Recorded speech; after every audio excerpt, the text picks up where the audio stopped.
What was once subtle becomes blatant when what was once handled with finesse becomes outwardly and openly expressed in clear action. A penny thief suddenly becomes emboldened enough to stage a major heist. A whispering plot suddenly launches into an open coup. A once thought of friend viciously betrays a friendship. These are all good examples of the steps towards apostasy. The question that I want to explore today is, what is God's response to apostasy? How does God act in response to an abandonment or defection of his words and his ways? That is what we'll look at today on Truth Matters. Today, truth is denied, ignored, and resisted with open hostility. Yet in life and in times of crisis, we discover that truth matters. We've launched into the book of Jude in earnest now. We know that Jude was writing to believers that they contend for the faith against false teachers. These individuals have crept into the congregation and now have begun spreading their false teaching. These persons are ungodly. They work to turn the grace of the Lord into an opportunity to practice indecent behavior. They go so far as to deny the Lord by their teaching and by their actions. Their danger is that they have now made their way into the congregation, and by doing so, they can now begin to work subtly their work. But eventually, what was hidden will become open and obvious to the discerning. And that's what Jude is talking about here. We also saw in verse 4 that these individuals, like all false teachers, are marked out for condemnation. And it is that condemnation that Jude now gets to in the next few verses. This is going to be our attention for today.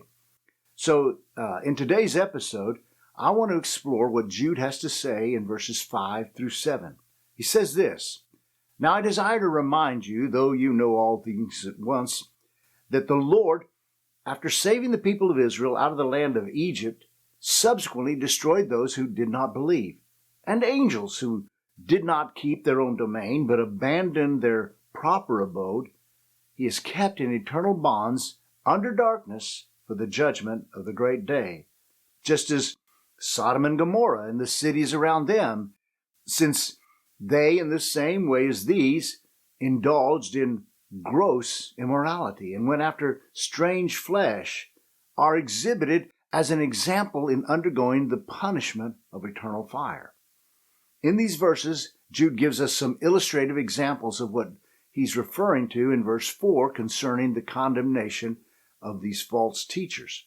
In these verses, we're going to see the three judgments which God executed against three groups of apostates. Now, when I use the term apostates, I'm referring to what I will also call false teachers. An apostate is someone who claims a connection to God or God's truth, but who has abandoned, rejected, or walked away from what is truly of God and God's truth. That's why they are false teachers. Now, the three groups that Jude will use as examples are apostate Israelites, apostate angels, and apostate Gentiles. These three groups in verses 5 through 7 are actually one whole sentence throughout these three verses in the original language. They are grouped together to illustrate one idea. Now, to not get too tedious, but in a sentence, the verb or verbs of that sentence defines the action of the writer that he wants to emphasize. So that's where I want to start. Verse 5 begins by saying this, "I desire to remind you." Jude wants to do something for us, and that something is to remind us. Remind us of what? Well, we should note that he doesn't say he is informing us of something new. A reminder is just that, a reminder, a bringing to mind of something that we already know. And that's pretty much what he says, though you know all things once for all. Now, that phrase is a little awkward in its translation in English, but it could easily be translated in this way, having already known all these things. In other words, he's reminding the readers of some things that they already know. The three examples that he will use are three incidences which is common knowledge to the readers. They don't need much explanation because these examples are within the common memory of all the readers. It would be like someone today if they were to say to you, let's take a moment to remember 9/11. It's not talking about the number that we call it an emergency.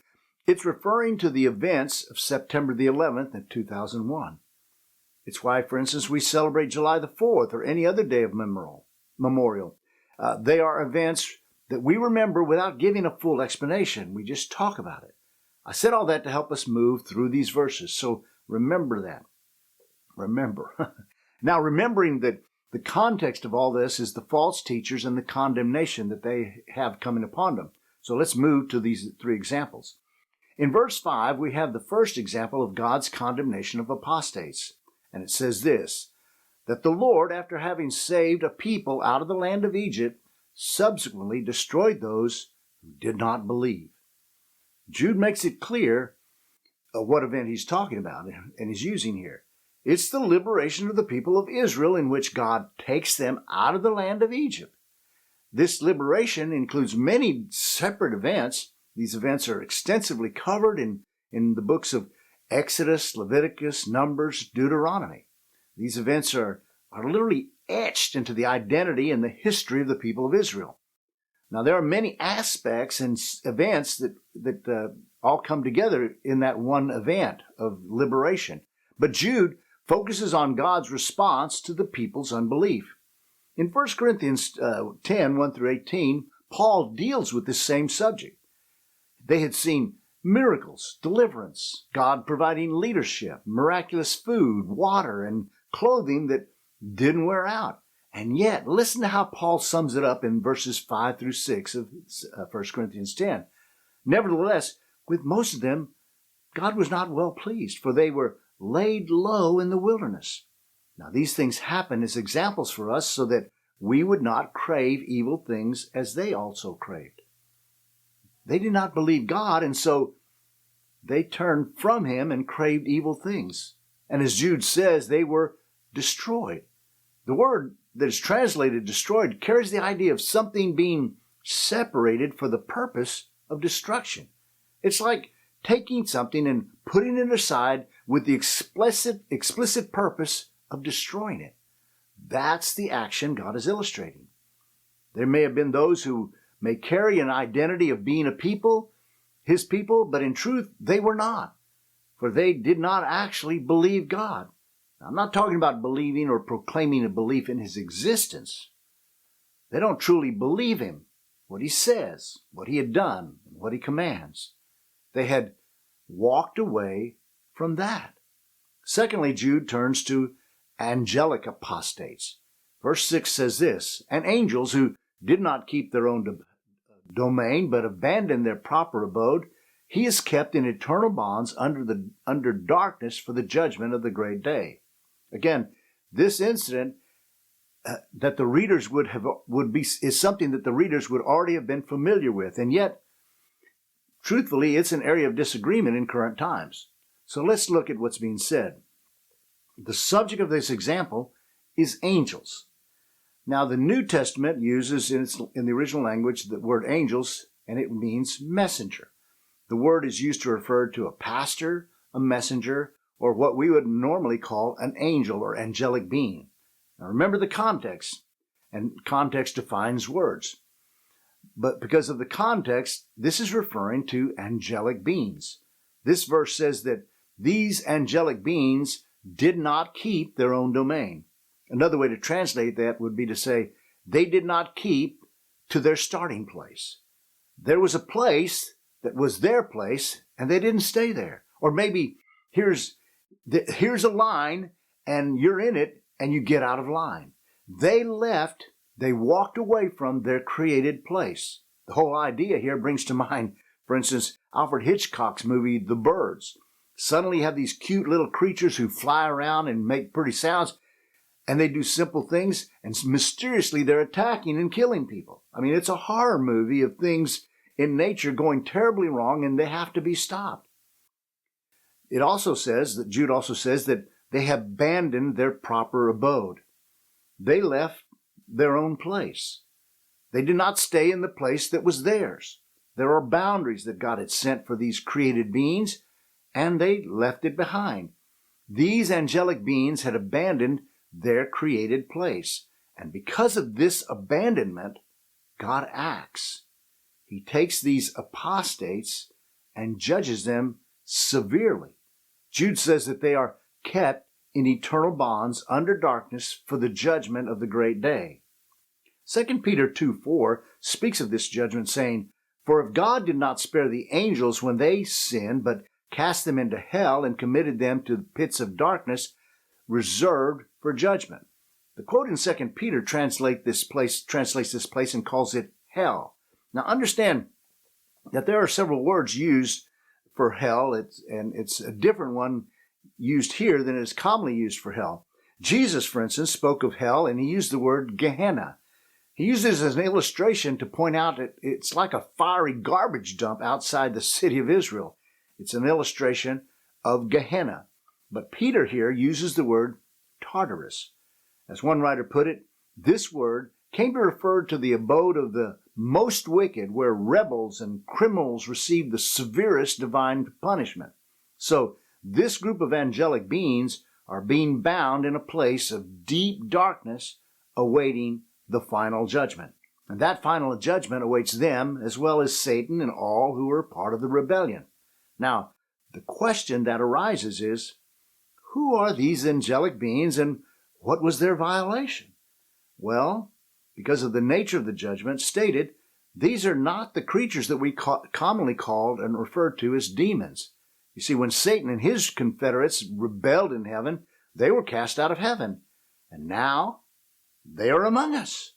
Jesus encountered them, and today they are still among us. So this is not who Jude is referring to here. This group of angelic creatures are obviously where they are because of a violation different from the original rebellion spoken of in Isaiah and Ezekiel. Now, having said that, there is much interpretive speculation as to who these angelic beings are and the full nature of their violation. It's not my intent to go into the various interpretive and speculative theories that this verse has attracted. Jude said that this event was well known to the readers. They knew what he was talking about. But today, the exact defining of that is a debate. So although the original readers would have known the answer, we are less certain. But there is something that we can know. These angelic beings made a willful choice to step out of the realm of which they were created. They abandoned their place. And because of their apostasy, away from how God made them and for the purpose to which they were made, God took this group and incarcerated them to await a final judgment. It seems that their apostasy was so wicked and horrible that they're unlike the others, they are also unredeemable, but they are held in judgment, waiting for the final judgment. It seems that even angelic beings answer for their apostasy. Now, thirdly, Jude now moves and to illustrate God's condemnation of apostasy in the example of Gentile apostasy. This is in verse 7 where he says this, "Just as Sodom and Gomorrah and the cities around them, since they, in the same way as these, indulged in gross immorality and went after strange flesh, are exhibited as an example in ongoing punishment of eternal fire." This is another example which the readers were well aware of. The story of Sodom and Gomorrah carries a vivid memory for the people of Israel. Genesis 19 details the events leading to the judgment of these two cities. Jude connects the apostasy of these cities with the apostasy of the angelic beings. Jude says that since they, in the same way, you see, these cities had abandoned the ways of God and how God had made them to live. Jude says that they indulged in gross immorality. The wording here is in the language refers to being utterly sexually immoral. Like the angels, their actions were totally out of bounds. Jude said that they went after strange flesh. They went after other flesh. In the context, this other flesh is also out of the bounds of the created order. This is in keeping with the account that we see in the historical Sodom and Gomorrah. You see, the cities became synonymous with perverted sexuality and violence, and their abandonment and God's condemnation became an example of how God judges apostasy of this nature. Genesis 19:24-26 describes it. Then the Lord rained on Sodom and Gomorrah brimstone and fire from the Lord out of heaven, and he overthrew those cities and all the valley and all the inhabitants of the cities and what grew on the ground. The ruins of these cities are no longer available for examination. They were totally and absolutely destroyed. 2 Peter 2:6 comments by saying this: He condemned the cities of Sodom and Gomorrah to destruction by reducing them to ashes, having made them an example of those who live ungodly lives thereafter. The cities were reduced to ashes, and that condemnation is an example that's provided for any and all who come afterwards. There should be no doubt in anyone's mind as to God's attitude and response to abandoning his stated order of moral conduct. Let me attempt to sort of summarize what Jude has been saying in these 3 verses. Jude is writing this book to urge believers to contend for the faith that's been handed down. He's acknowledged that false teachers have snuck into the fellowship and are teaching false ideas and ways of living. Jude then provides 3 illustrations of how God has responded in the past to those who turn away from what he has revealed. The implication is that false teachers are seeking to direct believers to abandon the way of God and what he has revealed. The once for all delivered to the saints faith.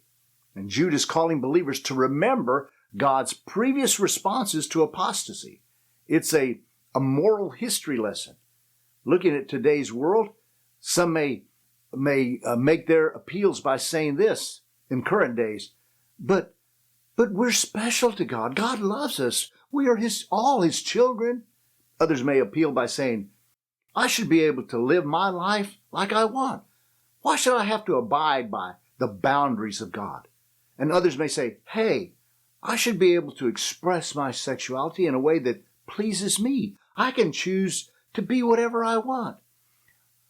To all of these comes a reminder. Your self-perceived specialness will not protect you. Your self-perceived autonomy will not keep you safe from judgment. And your self-defined rules of sexuality are not inviolate. God created all things, and he alone defines their boundaries. This includes mankind and the angelic. For God, there is right and wrong and a difference. Our declarations will not hold back God's determination of judging his creation. To teach and to live an apostate life will suffer consequences. He has provided examples in the past as exhibits of what awaits those in the future. We contend for the faith because it revolves around God and his truth. To abandon it, to turn away from it, will suffer consequences. That's the truth, which is inviolate. It may be hard truth, but it is a truth that matters. Thanks for watching and listening to Truth Matters. Please like, share, and subscribe to Truth Matters. It truly helps to spread and keep us going. We'll catch you next time.